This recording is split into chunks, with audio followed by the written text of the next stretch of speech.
Well, good morning, good evening to our viewers in India. We're delighted and honored to have Vice President Pence to talk about U.S.-India relationship.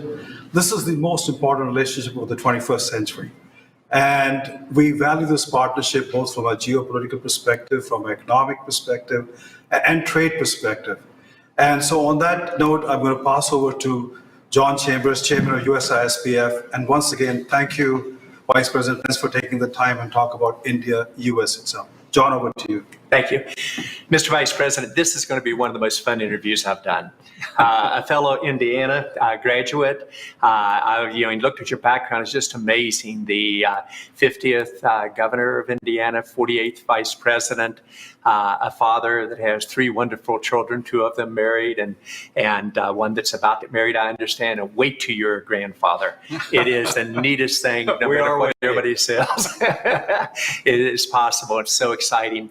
But you've always had the ability to really, I think, capture the heart of America and talk about trends going forward. So today I'd like to start on a personal side, then expand to India, then talk about the global events, and then finish up with how do we continue to innovate in this country and how we go forward. But I'm going to ask you the toughest question first. We've had 5 national championships at IU. We've been out of the top 10 for a little while. We're having a little bit more trouble than normal with Purdue, and I understand 2 of your kids went to Purdue. But when do you think we'll be in the top 10 again, when we beat Purdue regularly, as well as Kentucky, and maybe a national championship the next 5-10 years? Your thoughts? Well, John, it's good to be with you, and I'm ready for tough questions, but I'm going to take a pass on that one. Indiana will be back, I promise you. I agree. It's exciting to watch. But so often we talk to political leaders. We focus right on the business of the events. Getting to know people, especially for our colleagues that probably what we hundreds of thousands of people every time watching this in India, is understanding what you're like as a person. Your family is clearly first. And it's exciting what your family has done, and saw a beautiful picture behind your desk. But after family, often understanding what's been most important to you in your political life, that you really felt was a key cornerstone in your values and where you go, that tells an awful lot about a leader. Is there 1 or 2 concepts or events that really hit home in terms of what you're most proud of? Well, thank you, John. I think for us, it's always been about faith and family and freedom. And when I think of the enormous contributions of some 4 million Indian Americans in this country today, and the incredible relationship that they've helped to facilitate and forge between the United States and India, I also hearken back to the fact that I'm the grandson of an immigrant myself. My grandfather immigrated to the United States in 1923 as a young man. He came here from Ireland. He came here to pursue the American dream.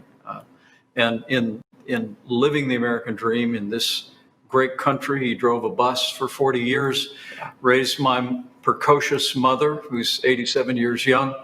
She and my dad lived the American dream, build a family business, and I'm one of 6 children. But for us, it's always been about faith, it's been about family, and it's been about freedom, and really living out that freedom, being able to pursue our dreams. And I honestly think those are all values that are shared between the United States and India, and I think they represent, when you think of 2 of the greatest democracies on earth today. When you think of the relationship President Trump has forged with Prime Minister Modi, I think it's ultimately grounded in shared values, and it's on that foundation we'll continue to build for the prosperity of our country and the strength of this relationship.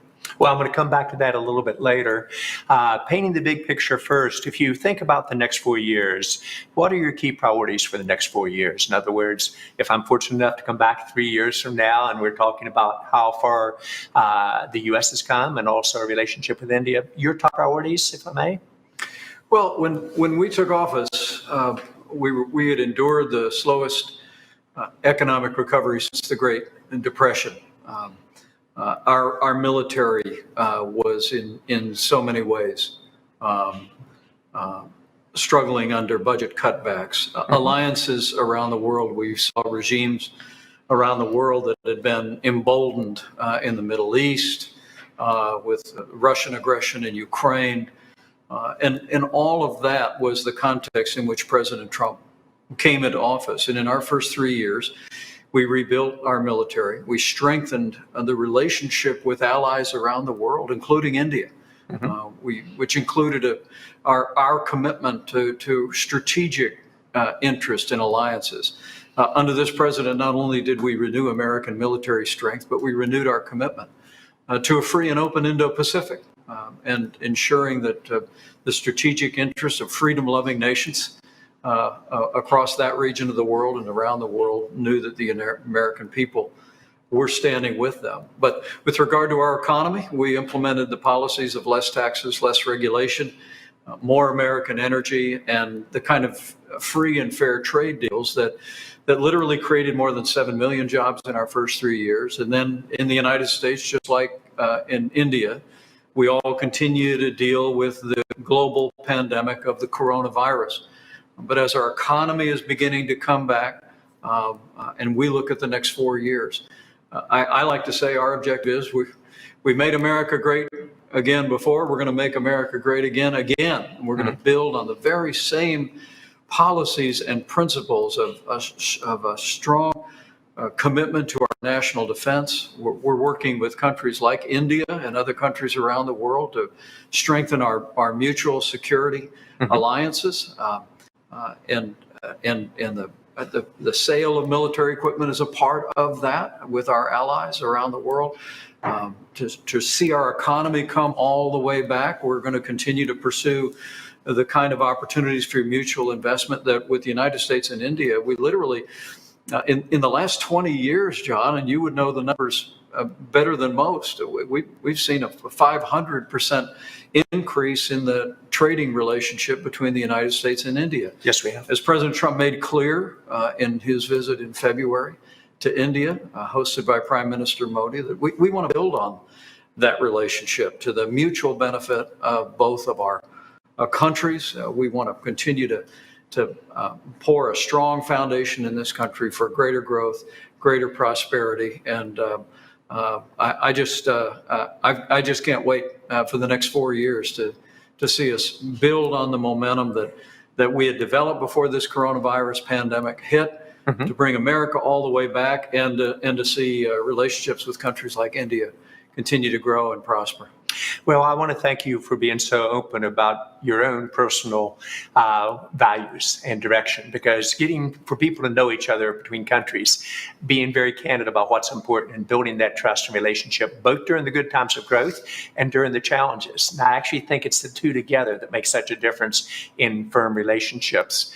If I can also take this opportunity for thank you for serving. People don't say thank you often enough. Thank you for your children and your children's spouses also serving in our military. I know as a parent how much that is so important, and at times tough for all the parents in America. It really speaks to your focus. Let me now transition, if I may, to how tight a relationship could this be? I'll come back in a second between the unbelievable chemistry between Prime Minister Modi, and I know him very well, and he's one of the top leaders I've ever met in my life, very much focused on digital agenda. I mean, their hugs here in Washington, their howdy Modi in Houston, their ability to really form a relationship. I've never seen a foreign leader come into India with the reception that President Trump got there. But it goes all the way through the administration. What caused that to occur? And it's more than chemistry. It's got to be shared values of the largest democracies. But if you could expand on that a little bit, because I think many of us watching are excited by it and at the same time curious in terms of what really makes that go so well. Well, so much of it is a result of the relationship that President Trump and Prime Minister Modi have forged. I mean, they're both larger than life figures. Yes, they are. People know where they stand. They have great aspirations. President Trump for the United States, Prime Minister Modi for India. But I really do believe, John, that and you've been a big part of this, and U.S.-India Week is a part of celebrating this. The relationship between the United States and India is also deeply personal. When you think of the contributions day in and day out that Indian Americans make to the life of our nation, that American businesses make to the economy of India, I really believe that while the relationship has never been stronger, and that's a reflection of a strong relationship between our president and India's prime minister, I think at its core, what explains the dramatic increase in strength of the relationship over the last several years is those family ties, is those economic ties, and ultimately, as you said, John, I think it's shared values. When you think about the United States and India, you think of about the two strongest and most prosperous democracies in the world, and it's that commitment to that shared principle and that shared value that I think explains the tremendous growth in our relationship, and the fact that while the relationship has grown dramatically over the last 20 years, we think the best is yet to come for the United States and India in the mutual benefit of this relationship for decades to come. You know, what's exciting, I think many people originally tended to look at business leaders working with government leaders saying it's about trade. That was what it was like 45 years ago when the U.S. and India began to work closer together. It really is about how do we win together as countries? How do we do that on issues of generating jobs in both countries and across all 50 states in the U.S. and 29 states in India? About how do we do innovation that is inclusive regardless of gender or religion? How do we bring innovation for two countries working together so much tighter than they could ever do by themselves? I believe, and I know this is a little bit on a much larger scale, like the Indiana-Purdue question, but I believe, and I think many people in this broadcast believe, the most strategic relationship to the U.S. long-term and to India long-term is the other. And that our aspiration should be around thinking creatively and innovatively what's possible. Now, I'm not asking you to rank necessarily where it fits, but could you share a little bit your thoughts on aspirations that we could do together, maybe everything from defense all the way through job creation to startups, things of that type? Well, and President Trump has made it very clear. We recognize the relationship's never been stronger, but we really do believe that the potential benefits, not just economic, although they are very significant, but strategic in terms of innovation, in terms of upholding our values, our democratic principles on the world stage, has never been more important or never been more promising than it is today. We are both freedom-loving nations, and President Trump and Prime Minister Modi have forged a relationship ultimately on that foundation. But to your point, we have challenges in that part of the world. As I said early on, not only did we rebuild our military, but we reaffirmed under President Trump's leadership our commitment to free and open Indo-Pacific. While we saw India's neighbor China with the One Belt, One Road initiative under President Trump's leadership, we've reaffirmed our commitment to the economies of the region, to America's interests in the region, and partnering with India, as we are in so many different areas, will only strengthen that initiative in the decades that come. There's also very exciting partnerships in areas like energy and infrastructure that really will benefit both of our economies. And as I chair the National Space Council here in the United States, and you've seen the United States reaffirm our commitment to human space exploration. We sent the first American astronauts to space on an American rocket earlier this year, and we're making plans to put the next man and the first woman on the moon in the next 4 years, and then to Mars. We're in regular consultation with India about a partnership in space exploration, and we welcome that partnership and recognize the incredible innovation and technological capabilities that Indian firms and the people of India bring to that project. So it's about our strategic interests in the region. It's about the prosperity of our two nations, but it really is about a boundless future together with the United States and India. You said it so well, the two largest democracies, the first and the largest democracies, and working together and thinking about how do you win together in terms of the approach. I was just looking at some of the data earlier, the 4 million diaspora from India as an example. They've been so successful in this country, but they created so many jobs.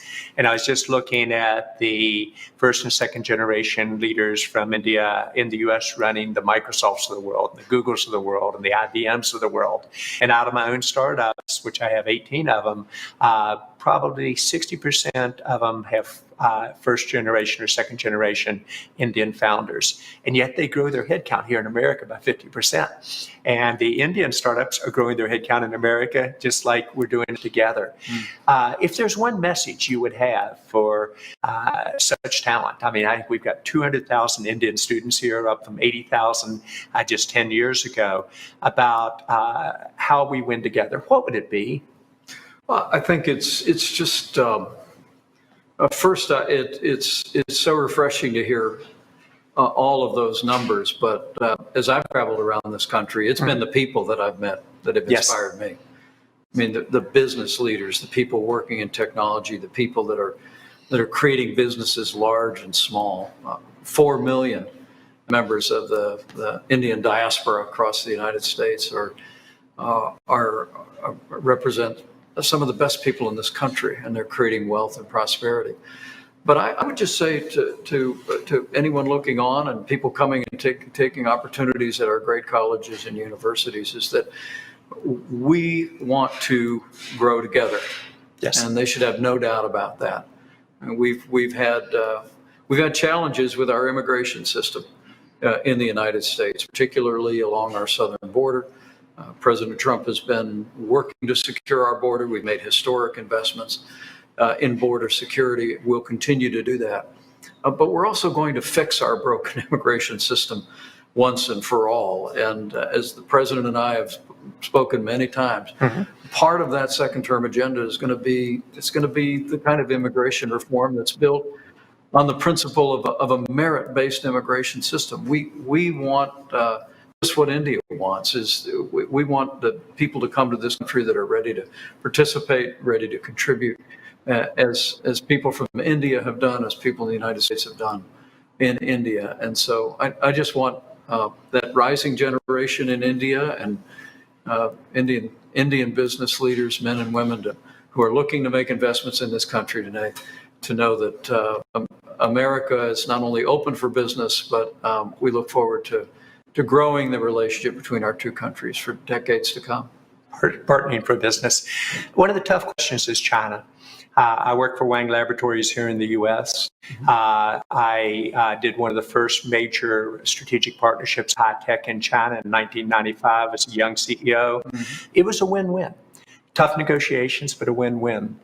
In the last decade, those have turned into win-lose relationships.